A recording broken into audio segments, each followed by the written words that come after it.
puis aussi, ce que je vous propose, c'est de faire un petit jeu. Je vais vous parler des problèmes de son que l'on peut rencontrer, des problèmes d'audition. Et je vais vous poser des questions. Pour ce faire,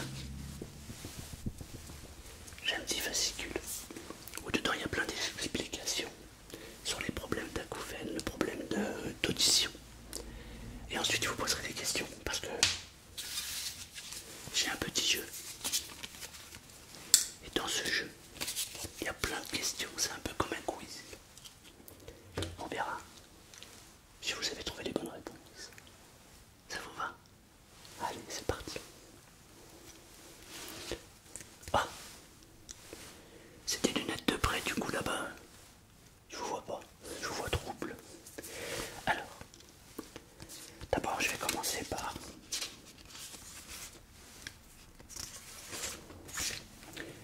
la fatigue auditive.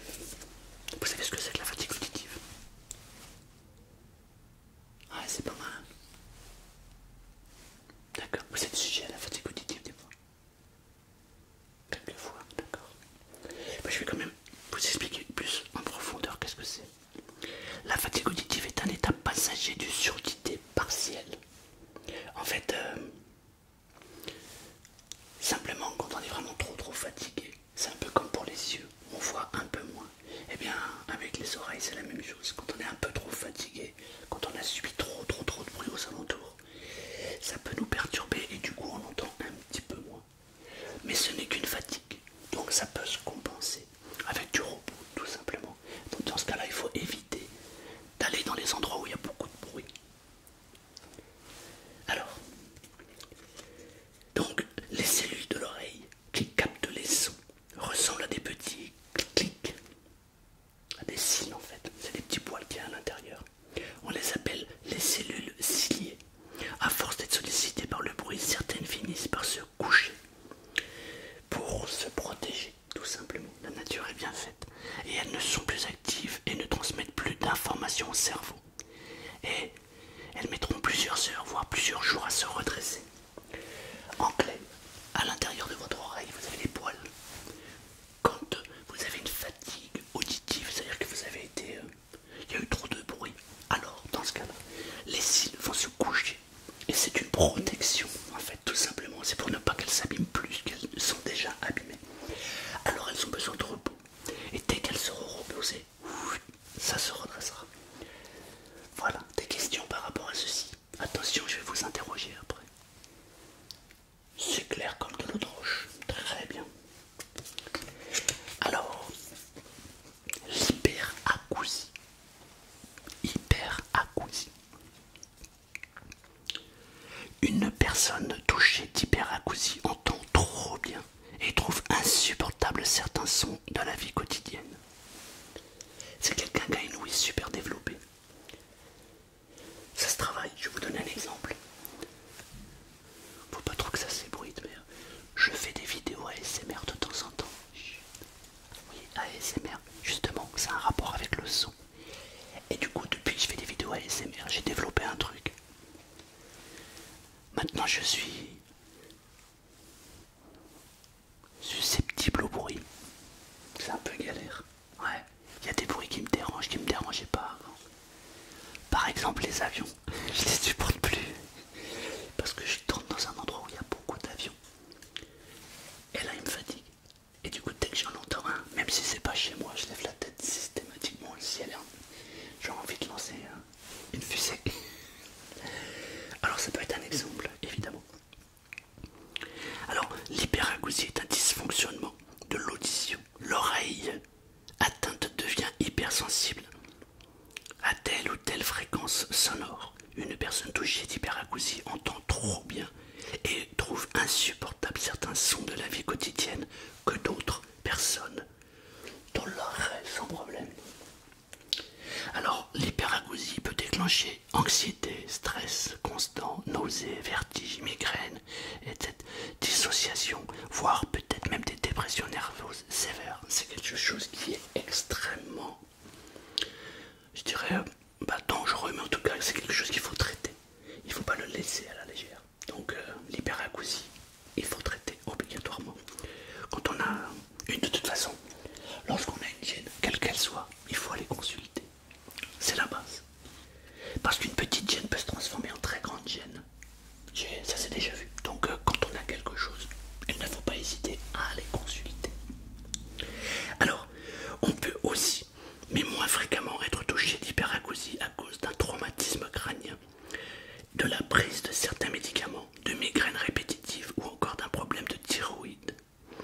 majorité des personnes hyperacoustiques le sont devenues suite à une exposition sonore trop violente ou trop longue, par exemple à la suite d'un concert, d'une partie de chasse à cause d'un environnement professionnel trop bruyant.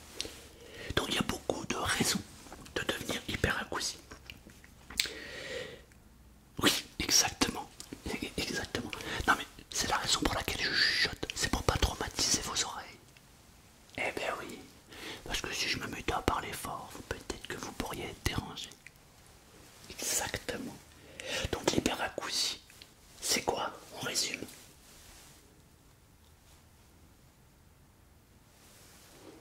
Très bien. C'est bien. Vous avez le droit de prendre des notes. Pas besoin. Ok, attention. Je vous rappelle qu'à la fin, j'ai un quiz. Le traumatisme sonore aigu. Les militaires, les chasseurs, les artificiers, les musiciens sont souvent touchés par le TSA. TSA, traumatisme sonore aigu. Le traumatisme sonore aigu est un trouble auditif lié à un choc sonore intense. Il peut se manifester par des acouphènes, une hyperacousie, des migraines, des vertiges, etc., etc. Les militaires, les chasseurs, les artificiers, les musiciens sont souvent touchés par des traumatismes. Les maladies de l'audition sont très handicapantes pour communiquer avec les proches ou pour exercer normalement un métier, d'où l'obligation de consulter. C'est aussi la raison pour laquelle vous êtes ici, et je vous en félicite. Bon, traumatisme sonore aigu. C'est vrai que si vous avez l'habitude d'aller dans des boîtes de nuit ou dans les concerts et que vous vous mettez proche des boîtes à musique, ça peut être très vite handicapant. Vous le faites de temps en temps. Attention, il y a beaucoup de conséquences. Alors on va passer au niveau professionnel. Il y a ce que nous appelons la surdité professionnelle. En France, 1200 cas de surdité professionnelle sont déclarés chaque année. La surdité professionnelle est une hyperacousie liée à une exposition sonore trop importante sur le lieu de travail. La surdité est reconnue depuis 1963 comme une maladie professionnelle. Alors, les secteurs les plus touchés, il y a l'industrie, la manufacture, la métallurgie, le transport, l'imprimerie. Parce que ce sont des endroits où les machines font beaucoup de bruit. Et forcément, ça va avoir une conséquence sur les oreilles. Alors, à partir de quand considère-t-on qu'un espace de travail est bruyant? D'après la loi, le réseau sonore d'un espace de travail est bruyant à partir de 80 décibels. Et on considère que ce seuil est atteint quand deux personnes se trouvant à 2 mètres l'un de l'autre ne peuvent pas discuter sans hausser le ton. Là, ça devient gênant. Pour les métiers intellectuels, le bruit devient gênant à partir de 55 décibels. C'est fou. Dans les boulots manuels, 80 décibels. Dans les boulots intellectuels, 55 décibels. C'est simplement parce que la concentration n'est pas la même. Lorsqu'on est concentré sur un travail, sur quelque chose, le bruit à partir de 55 décibels devient très gênant. Alors que quand on travaille sur une machine, il est supportable jusqu'à 80. C'est étonnant, hein, ouais, je comprends. La première fois que j'ai fait que j'ai lu, quand j'étais étudiant, j'ai été choqué par beaucoup de choses. C'est impressionnant. Bon, alors j'ai l'habitude. Donc je comprends que vous ayez un décalage entre ce que je vous dis et ce que vous interprétez. Ça arrive fréquemment. Alors l'acouphène, vous savez ce que c'est que les acouphènes? L'acouphène, c'est le truc qu'on entend tout le temps. Je vous écoute. Oui. C'est pas mal ça. C'est très bien même. Alors l'acouphène est une sensation auditive qui n'est pas liée à un bruit. Une personne atteinte d'acouphène peut entendre un sifflement, un tintement ou un bourdonnement. On ne sait pas exactement à quoi est dû un acouphène. L'une des hypothèses évoquées par les scientifiques serait que le cerveau tente de compenser par une perte auditive en augmentant son activité, créant ainsi des bruits parasites. On estime que 10 à 17% des Européens sont sujets aux acouphènes. C'est énorme. Ah oui, c'est énorme. 10 à 17%. Déjà le chiffre entre 10 et 17 est déjà énorme. Je comprends pas comment on peut avoir un tel écart entre un pourcentage et un autre. Entre 10 et 17. Je sais pas, ils ont fait des études, c'est soit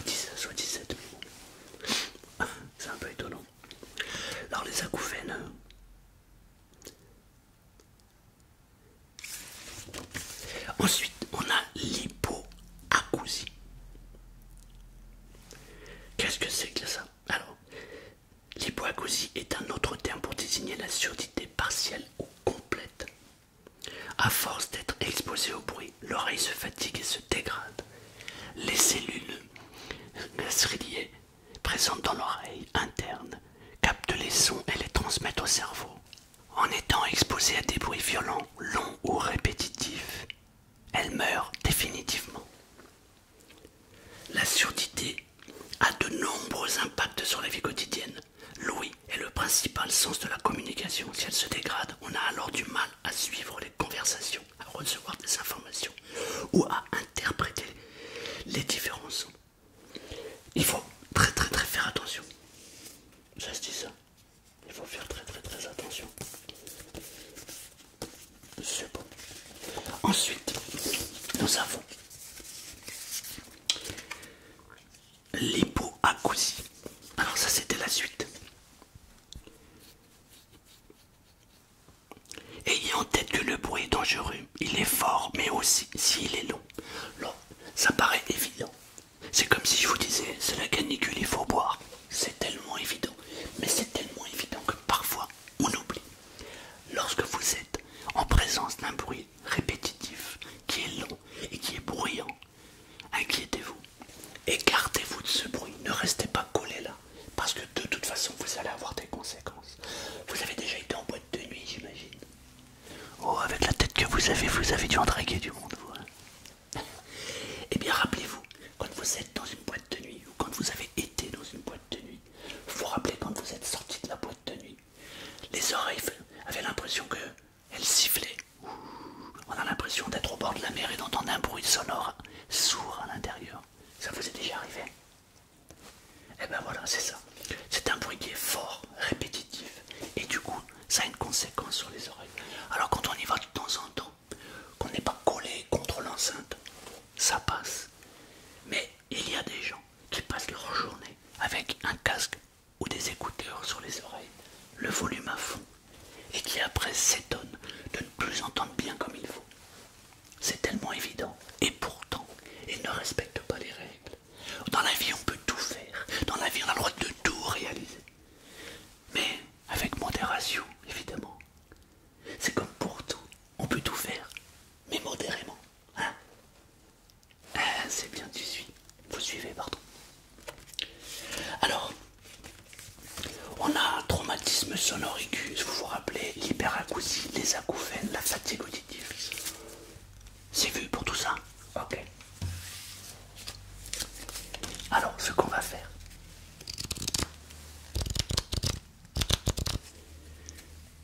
j'ai des cartes et on va faire un jeu. Vrai ou faux? Les protections auditives sur mesure aident à mieux entendre en amplifiant les sons. Elle est plutôt basique et plutôt facile cette question. C'est normal, on démarre, mais attention, ça va augmenter. Alors, vrai ou faux? Un appareil auditif, ça aide à mieux entendre. Aussi bien les sons que les paroles.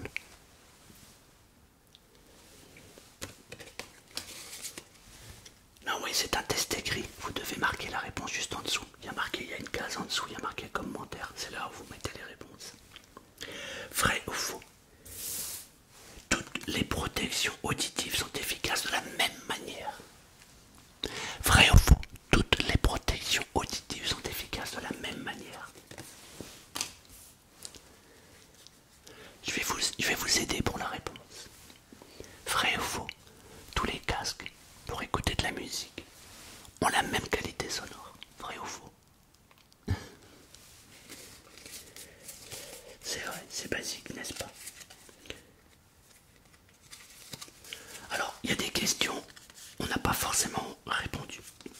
Mais bon, quelle est la limite sonore à respecter lors d'un concert? On l'a pas vu, mais tu dois connaître. Vous devez connaître, pardon monsieur. J'ai l'impression que vous me connaissiez. J'ai l'impression que je parle à un ami, du coup j'ai tendance à tutoyer.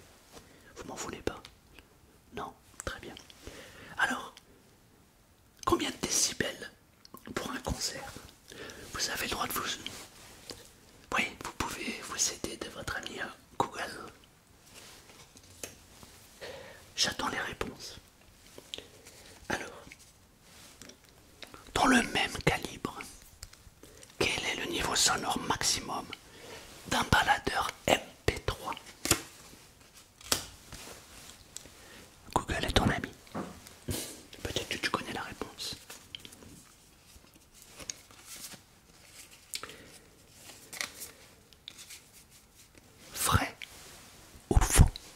La surdité est-elle reconnue comme une maladie professionnelle?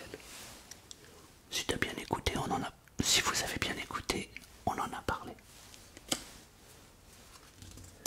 La surdité est-elle reconnue comme une maladie professionnelle? Il me semble avoir donné une date d'ailleurs. Pour les plus forts d'entre vous, j'attends aussi la date.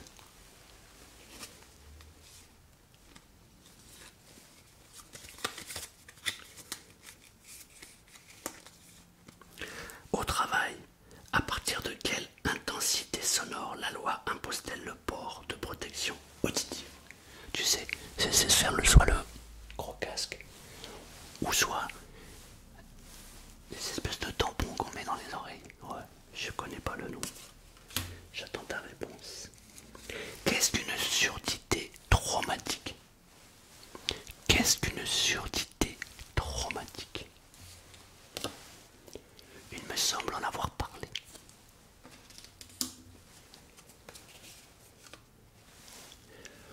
C'est des questions simples. Qu'est-ce qu'une fatigue auditive? Qu'est-ce qu'une fatigue auditive? On en a parlé au début. T'as qu'à rembobiner et regarder le début. Tu rembobines ici, t'appuies là. Ça revient au début. La surdité due au bruit est irréversible. Vrai ou faux? La surdité au bruit est irréversible. Vrai ou faux?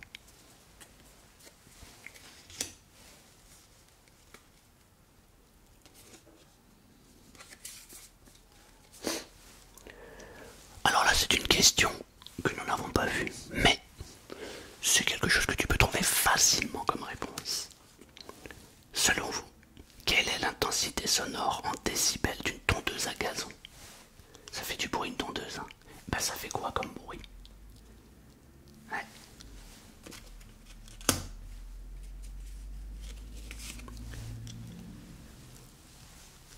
Comment appelle-t-on les bourdonnements que l'on peut entendre dans ses oreilles? Tu sais, ces fameux bruits. Ou alors, ou alors, ou alors, ou alors, ou alors. Tout ça, quoi. C'est un mélange. Comment appelle-t-on les bourdonnements que l'on peut entendre dans les oreilles? J'attends les réponses.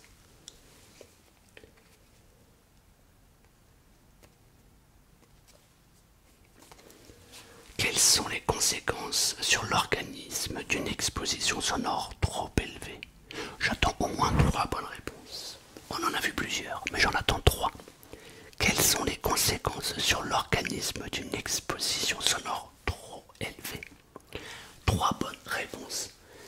On en a vu plein. J'en attends que 3. Facile.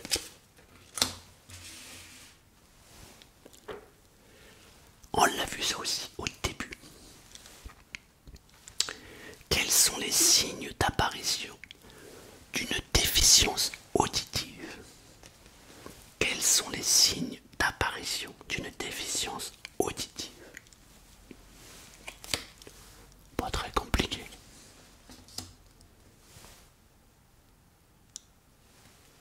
Quels sont les sons inaudibles pour l'homme? Quels sont les sons inaudibles pour l'homme? Google est ton ami. L'inaudible.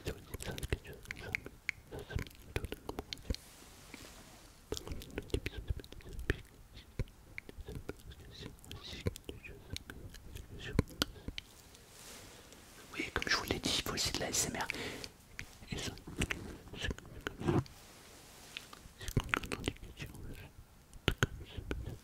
Ça s'appelle aussi de l'inaudible. Mais en fait, c'est audible, c'est juste incompréhensible. J'ai jamais su la différence entre les deux.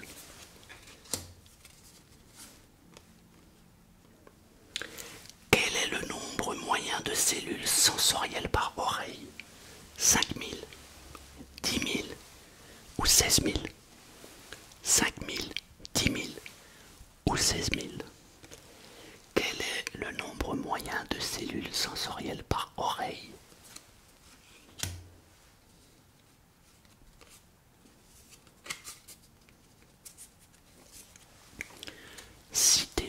exemple, parmi les propositions de la vie courante, où le son ne dépasse pas 30 décibels. Ah, ça c'est facile. Deux exemples. Tu peux me citer, t'as le droit. Parce que ce que je suis en train de faire là, ça dépasse pas 30 décibels. T'as déjà la première réponse, je t'ai aidé. Par contre, trouve la deuxième. Qu'est-ce qu'une écoute sélective? Qu'est-ce qu'une écoute sélective? Bonne question. Alors, ça c'était la première partie de notre jeu. La deuxième partie va consister à ce que nous fassions des bruits et que tu dois les reconnaître. Évidemment, je vais faire des sons que tu dois entendre, mais tu vas fermer les yeux. Parce que si tu as les yeux ouverts, tu pourras évidemment trouver la réponse très rapidement et c'est pas très logique. Alors, j'attends toutes les réponses en commentaire en dessous. Et toi, en contrepartie, tu vas attendre la deuxième partie de cet exercice. Alors je te dis